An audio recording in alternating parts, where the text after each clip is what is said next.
सुगवेच्या सर्व सदस्यांना माझे आशीर्वाद.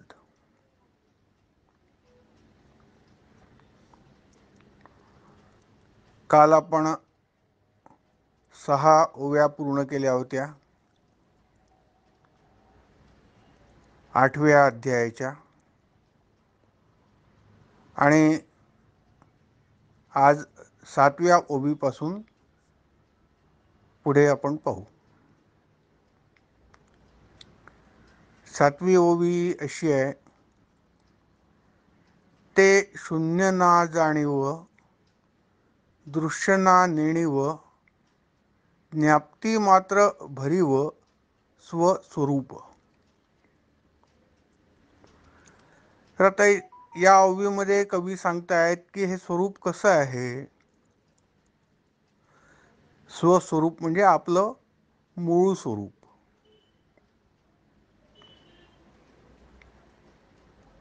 आपलं बाह्य स्वरूप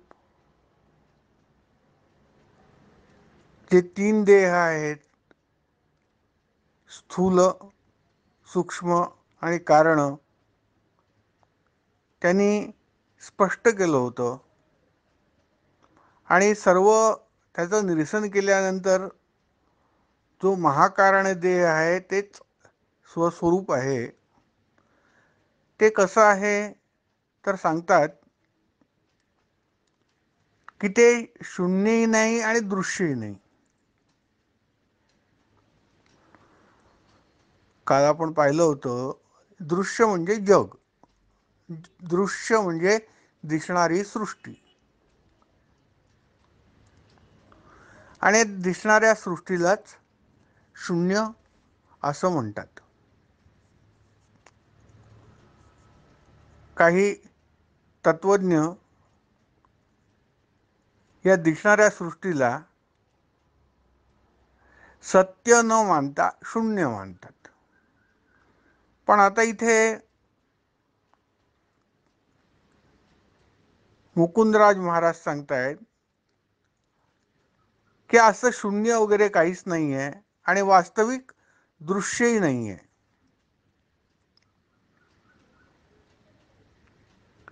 आणि म्हणतात जाणीव देखील नाही आणि नेणीव देखील नाही. जाणीव म्हणजे आपल्याला होत असलेलं पदार्थ ज्ञान.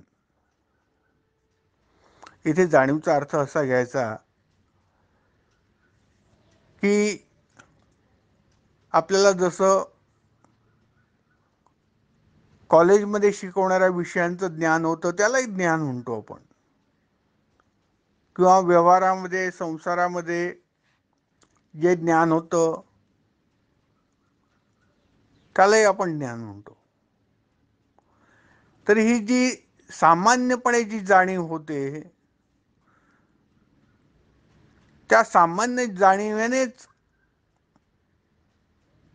जगाला शून्य ठरवलं आहे. ती वास्तविक जाणीव देखील नाही आहे आणि नेणीव देखील नाही, म्हणजे अज्ञान देखील नाही. काहीच नाही. हे सर्व शून्यही नाही, दृश्यही नाही, जाणीव नाही, नेणीव नाही असं सांगून पुढे कवी म्हणतात, ज्ञाप्ती मात्र भरीव स्वस्वरूप. तर हे स्वस्वरूप कसं आहे? स्वस्वरूप म्हणजे परमात्मा, मूळ. हे कसं आहे तर ज्ञाप्ती मात्र भरीव आहे. आपण या आधीच्या ओव्यांचं निराकरण करताना, निरसन करताना, निरूपण करताना आपण हे ज्ञाप्ती भरीव कशी असते ती पाहिली होती. ज्ञाप्ती म्हणजे ज्ञान, आणि ज्ञाप्ती भरीव म्हणजे वास्तविक जे काही आहे ते सगळं ज्ञानमयच आहे असा त्याचा अर्थ. ते कसं ज्ञानमय आहे ते आपण यापूर्वी पाहिलेलं आहे की ज्या वस्तू आपल्याला दिसतात, सजीव निर्जीव,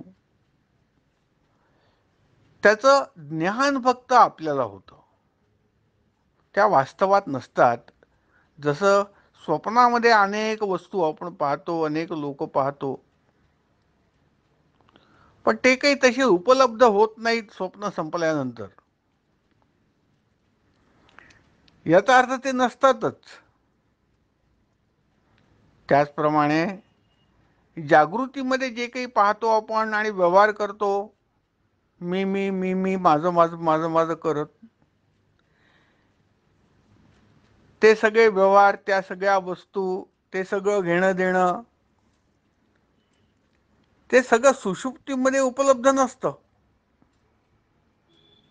फक्त जागृतीमध्ये असतं. म्हणजे उपलब्ध नसताना जे उपलब्ध होतं याचा अर्थ फक्त ज्ञान होतं त्याचं, त्या वस्तू नसतातच खरं तर. आणि असं हे ज्ञान सर्वत्र आहे म्हणून त्याला भरीव असं म्हटलं आहे की हे जे आपलं स्वरूप आहे, हा जो भगवंत आहे, हा ज्ञानमयच आहे वास्तविक. त्याचा जर सखोल पाहायला गेलो, विचारांती हेच हाती लागतं आपल्या की तो ज्ञानस्वरूपच आहे. यासाठी आपण गीतेचा, भगवद्गीतेचा 15वा अध्याय आणि 3रा श्लोक पाहू शकतो. त्या 3ऱ्या श्लोकामध्ये भगवान श्रीकृष्णांनी समजावून सांगितलं आहे की हे जग कसं उपलब्ध होत नाही आणि हे कसं फक्त ज्ञानच आहे. तर ते आपण वाचू शकता. ते शून्य ना जाणीव, दृश्य ना नेणीव, ज्ञाप्ती मात्र भरीव, स्वस्वरूप हे स्वरूप ज्ञान मात्र आहे, असा या ओवीचा अर्थ. आता आपण 8वी ओवी पाहू. जे निरंतर निर्मळ ज्ञान घन केवळ, चिदाकाश अखिल गोचर. निरंतर, निरंतर म्हटलं आहे त्या स्वरूपाला, परमात्म्याला निरंतर म्हटलं आहे, ज्यात अंतर नाही, जो सतत आहे तो निरंतर आहे म्हणून त्याला निरंतर म्हटलं आहे. जे निरंतर निर्मळ म्हटलं आहे. निर्मळ म्हणजे ज्यात मळ नाही, ज्याच्यामध्ये मळ नाही, विकार नाही ज्याच्यामध्ये, त्याला निर्मळ म्हटलं आहे. तर हे निरंतर आणि निर्मळ असं जे परमात्म्याचं स्वरूप आहे किंवा आपलं स्वरूप आहे ते एकच आहे. आणि ते कसं ज्ञानघन केवळ आहे. ज्ञानघन म्हणजे आपण त्याचा अर्थ आता पाहिला. ज्ञान ज्ञाप्ती भरीव, ज्ञाप्ती मात्र भरीव अशी मागच्या ओवीत लिहिलेलं आहे. आणि तेच त्यालाच नाव आहे की तो ज्ञानघन आहे परमात्मा. ज्ञानरूपानेच त्याचं अस्तित्व आहे भगवंताचं. आणि जे आता आपल्याला जे महावाक्य शिकायची आहेत त्याच्यातलं हे वेदांचं महावाक्य आहे, प्रज्ञानम ब्रह्म, हे वाक्यच आहे की हा ब्रह्म किंवा परमात्मा जो आहे हा ज्ञानमयच आहे, असं वेदांचं वाक्य आहे. जे निरंतर निर्मळ ज्ञानघन केवळ असे ज्ञानघन, डोळ्याला न दिसणारे, आकाशासारखे असणारे स्वरूपच चिदाकाश आहे, ब्रह्म आहे.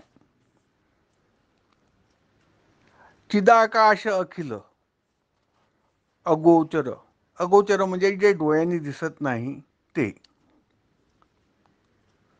आणि आकाशासारखे अखिल म्हणजे त्याची जी स्वस्वरूप जे आहे, परमात्मा आहे, तो असा आकाशासारखा सूक्ष्म आहे, चिदाकाश म्हटलेला आहे. आणि अखिल म्हणजे सर्व व्याप्त असा, सर्व व्याप्त चिदाकाश असं जो आहे तो ते आपलं स्वस्वरूप आहे, जे डोळ्यांनी आपण पाहू शकत नाही म्हणून त्याला अगोचर म्हटलं आहे. असा या 8व्या ओवीचा अर्थ आहे. आणि आता 9वी ओवी आपण पाहूया. जेथे शून्य दृश्याकार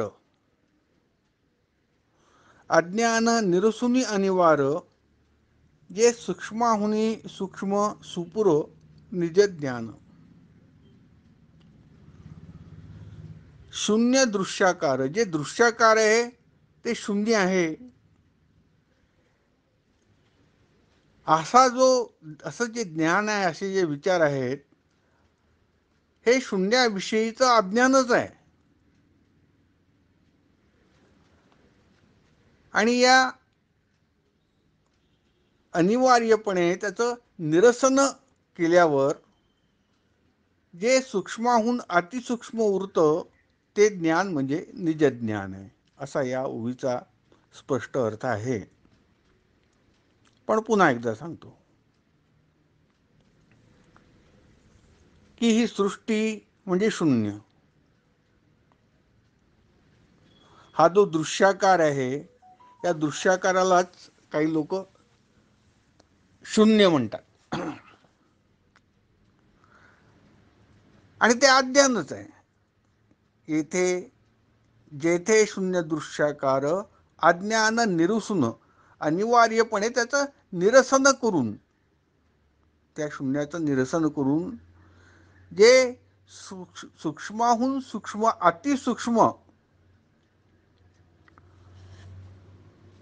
निरसन केल्यानंतर जे उरतं सरते शेवटी, जे सर्वज्ञता ज्याच्यामध्ये आहे तेच निज ज्ञान आहे, किंवा तेच निज स्वरूप आहे, किंवा तोच परमात्मा आहे, तेच स्वरूप आहे, असं याचा अर्थ आहे या ओवीचा.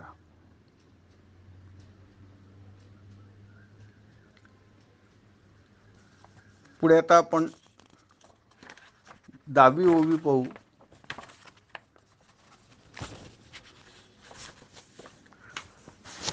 10वी ओवी अशी आहे, ते निष्कलंक ज्ञानाकाश करी शून्याकाशाचा ग्रास, तो निजद्रष्टा स्वयंप्रकाश परमात्मा तो. आता स्वरूपाचंच वर्णन यात सांगितलं आहे की स्वरूप कसं आहे, निष्कलंक आहे. निष्कलंक का म्हटलं आहे, कारण त्या परमात्म्याला काही लिप्त होत नाही, अलिप्त आहे तो परमात्मा, निर्दोष आहे. आणि ज्ञानाकाश म्हणजे व्यापक असं ज्ञान. जे निष्कलंक ज्ञानाकाश म्हणजे हा जो परमात्मा आहे, हा निष्कलंक किंवा निर्विकार किंवा ज्यात निर्दोष असा ज्ञानमय आहे. आणि याची व्याप्ती एवढी मोठी आहे, केवढी मोठी आहे या परमात्म्याची व्याप्ती, की हे जे दृश्य आहे, ही जी सृष्टी आहे, याला शून्य म्हणतात किंवा शून्याकाश म्हणतात, त्याचा देखील ग्रास म्हणजे खाऊन टाकतो. ग्रास घेणे म्हणजे आपण अन्नाचा घास घेतो तसं. तर या शून्याकाशाचं जे ज्ञान आहे त्याचा देखील हा ज्ञानाकाश म्हणजे म्हणजे स्वस्वरूप हे घास घेऊन टाकतं, म्हणजे खाऊन टाकतं. याचा अर्थ शून्यापेक्षा ते मोठं आहे, शून्याला समजणारा आहे, असा त्या ओवीचा अर्थ आहे. तो निजद्रष्टा स्वयंप्रकाश परमात्मा तू, असा तो जो निजद्रष्टा आहे, स्वतःच सर्व पाहणारा, स्वयंप्रकाश, स्वतःच्याच प्रकाशात स्वतःला, जगाला आणि सर्व पाहणारा असा जो परमात्मा आहे, तो कोण आहे माहिती आहे का? तो खरं तर तू स्वतःच आहेस, तूच परमात्म्याचं रूप आहेस. पण आपण अज्ञानाने आपल्याला काही इतर समजतो, पण आपलं मूळ रूप, आपलं स्वरूप आहे ते परमात्म्याचंच रूप आहे, असं या ओवीमध्ये सांगायचं आहे कवीला. जे निष्कलंक ज्ञानाकाश, कळलं असेल आपल्याला की ज्ञानाकाश खूप मोठं आहे, प्रचंड मोठं. कोणाचं? स्वस्वरूपाचं. कारण तो ज्ञानमयच आहे आणि ते निष्कलंक आहे, इतकं सूक्ष्म आहे आणि निर्दोष आहे, त्याला काही लिप्त होत नाही, त्याला काही कशाचं आकर्षण नाही, त्याला कशाची अपेक्षा नाही, म्हणून निष्कलंक आहे. आणि मग ते काय करतं, इथे कवी म्हणतात ते एवढं मोठं आहे की शून्याकाशाचा ग्रास करतं, म्हणजे सृष्टीपेक्षाही ते मोठं आहे. ग्रास करतं म्हणजे खाऊन टाकतं, याचा अर्थ त्यापेक्षा मोठा आहे. आणि तो जो निजद्रष्टा खाऊन टाकणारा, तो स्वतःला पाहणारा स्वयंप्रकाश जो आहे, स्वतः स्वतःला पाहतो, स्वतः स्वतःचा प्रकाश ज्याला असतो, असा तो जो परमात्मा आहे तो तूच आहेस. तत्वमसीमध्ये सांगितल्याप्रमाणे आणि दुसरं कोणी नाही आहे, असा या ओवीचा अर्थ आहे. आता आपण 11वी ओवी पाहू. 11वी ओवी अशी आहे, तो तू निरालंब साक्षी, निर्लेपक सर्व पक्षी, पारावार रहित निरीक्षी, देखणा तू होऊनी. आता त्या परमात्म्याला, त्या सस्वरूपाला, किंवा आपलं जे अंतस्थ जो भगवंत आहे, आपल्या आतला परमात्मा जो सगळ्यांच्या हृदयात आहे, हृदयस्थो जनार्दना, आज जो जनार्दन बसलाय तो कसा आहे, तो तूच आहे. आणि तू कसा आहेस तर निरालंब आहेस. निरालंब म्हणजे काय, निरालंब म्हणजे कोणावरही अवलंबून नसलेला, स्वयंभू ज्याला म्हणतो आपण, तसं तू स्वयंभू आहेस. आणि स्वयंभू असून तू साक्षी फक्त आहेस. कशाचा साक्षी आहेस, हे जे दृश्य दिसतं स्वप्नामध्ये किंवा जागृतीमध्ये, सृष्टीचं जे दृश्य दिसतं त्याचा तू फक्त साक्षी आहेस, असा याचा अर्थ. निर्लेपक सर्व पक्षी, निर्लेपक म्हणजे अलिप्त, दूर असणे. सर्व पक्षी म्हणजे सर्व जे काही आहे दृश्य, किंवा आपल्या सामान्य ज्ञानाप्रमाणे आपल्याला जे समजतं ते सगळं काही भगवंताला लिप्त होऊ शकत नाही. सर्व पक्षी, तो निर्लेपकच आहे, त्याला कशाचा लेप नाही या भगवंताला, म्हणून निर्लेपक आहे तो. पारावार रहित निरीक्षी, देखणा तू होऊनी. आता पारावारा आपण म्हणतो की त्याच्या गतीला पारावार राहिला नाही, असं आपण मराठीमध्ये म्हणतो. आता पारावाराचा अर्थ इथे आपण मर्यादा असं, त्याला काही मर्यादा राहिली नाही असा अर्थ. आता या ओवीत म्हटलं आहे पारावार रहित निरीक्षी, म्हणजे तुझ्या सर्व मर्यादेसह देखणा होऊन तू, किंवा मर्यादेसहित नाही, मर्यादे पारावर रहित म्हटलाय म्हणजे कुठलीही मर्यादा न ठेवता, असा तू मर्यादा रहित होऊन, पारावार रहित होऊन तू निरीक्षण कर. तू देखणा हो. देखणा हो म्हणजे तू द्रष्टा हो, फक्त देखणा हो, तू द्रष्टा हो, तू साक्षी हो, फक्त पाहणारा हो. त्यात गुंतून जाऊ नको. आणि गुंतून न जाता या संसारामध्ये, या संसाराचं तू निरीक्षण फक्त कर, असं या ओवीमध्ये म्हटलं आहे. पुन्हा वाचतो.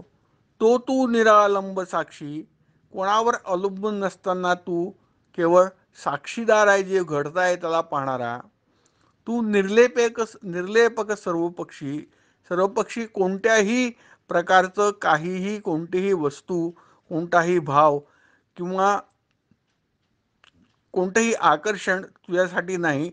तू निर्लेपक आहेस, तुला कशाचा लेप असणं शक्य नाही, एवढं तू शुद्ध आणि पवित्र आहे. आणि तू पारावार रहित, मर्यादा सोडून सर्व प्रकारच्या मर्यादा सोडून याचा अर्थ आपलं चित्त सूक्ष्म करून तू निरीक्षण कर. देखणा तू होऊदी. कसं निरीक्षण करायचं? साक्षी होऊन निरीक्षण करायचं, असं या 11व्या ओवीमध्ये म्हटलेलं आहे. आता आपण 12वी ओवी घेऊया. ते ज्ञानाचे जिव्हार, जे ज्ञानांचे जिव्हार, आस्तिकाचे घर, सुखाचे सागर, घनानंद तू. तुमचं माझं आपल्या सर्वांचं जे मूळ रूप आहे, घनानंद रूप जे आहे, आनंद रूप जे आहे, जे आपण विसरलो आहोत आणि आपण या जगामध्ये दुःख करून घेतो, ते वास्तविक आपलं स्वरूप आहे, ते घनानंद रूप आहे. तर ते रूप कसं आहे ते सांगतात कवी. जे ज्ञानांचे जिव्हार, आपण म्हणतो ना जिव्हारी लागले, अरे मला तुझे शब्द जिव्हारी लागले ना. तर किंवा हे जिव्हारी लागणे म्हणजे काय? जिव्हार म्हणजे मर्मस्थान, जिव्हार म्हणजे अंतःकरण, जिव्हार म्हणजे गाभा म्हणता येईल. हा ज्ञानाचे जिव्हार, ज्ञानाचं देखील गाभा आहे, मूळ ज्ञान आहे, मूळ मर्मस्थान आहे. जे ज्ञानांचे जिव्हार, आस्तिकाचे घर. घर म्हणजे काय? आपण जिथे थकतो, काम करतो, बाहेर सगळे आपल्या ॲक्टिव्हिटीज करतो आणि मग आपल्या घरी जातो, घराचं आपलं आकर्षण असतं आपल्याला घराचं. त्याचप्रमाणे जे आस्तिक लोक असतात, देवावर विश्वास करणारे, देवपूजा करणारे, देवाला मानणारे, देवावर श्रद्धा असणारे, त्यांचं घर कोणतं आहे? ते वारंवार परत परत जे त्यांचं जे आध्यात्मिक घर आहे तो परमात्माचा आहे. देवाचं स्मरण करतात, देवालाच नमस्कार करतात, देवच मानतात, किंवा देव त्यांना ज्या स्वरूपात, मूर्तीच्या स्वरूपात, नामाच्या स्वरूपात, जो कसा त्यांना वाटतो समजतो त्या स्वरूपात त्या देवाला मानतात. आस्तिकाचं जे आहे तर ते हे जे ज्ञानाचं जिव्हार म्हणजे जो परमात्मा आहे ते आस्तिकाचं घरच आहे, असं इथे कवीला म्हणायचं आहे. आस्तिकांचं म्हणजे ज्यांची श्रद्धा आहे, श्रद्धावान लोकांचं. सुखाचे सागर, घन आनंद तू. तर तू कसा आहेस? तू ज्ञानाचा जिव्हार आहेस, तू आस्तिकाचं घर आहेस आणि सुखाचं सागर आहेस. अनंत सुख, ज्या सुखाला काही मर्यादा नाही, म्हणजे सागर. सुखाचे सागर, घनानंद तू. पुन्हा घनानंद हा शब्द वापरलेला आहे. तू, याचा अर्थ तू आनंद घन आहेस, तू होमोजिनियस आनंद आहे, एक स्वरूपी किंवा एक जिनसी असा आनंद आहे, सर्व व्याप्त एकसारखा आनंद आहे, म्हणून त्याला घनानंद म्हटलं आहे. तर असा या 12व्या ओवीचा अर्थ आहे. जे ज्ञानांचे जिव्हार, आस्तिकाचे घर, सुखाचे सागर असा तू घनानंद आहेस. तू म्हणजे कोण आहेस? आपण सर्वजण आहोत खरं म्हटलं तर. कारण आपलं मूळ स्वरूप जे आहे, आपलं जे स्वस्वरूप जे आहे ते परमात्माच आहे.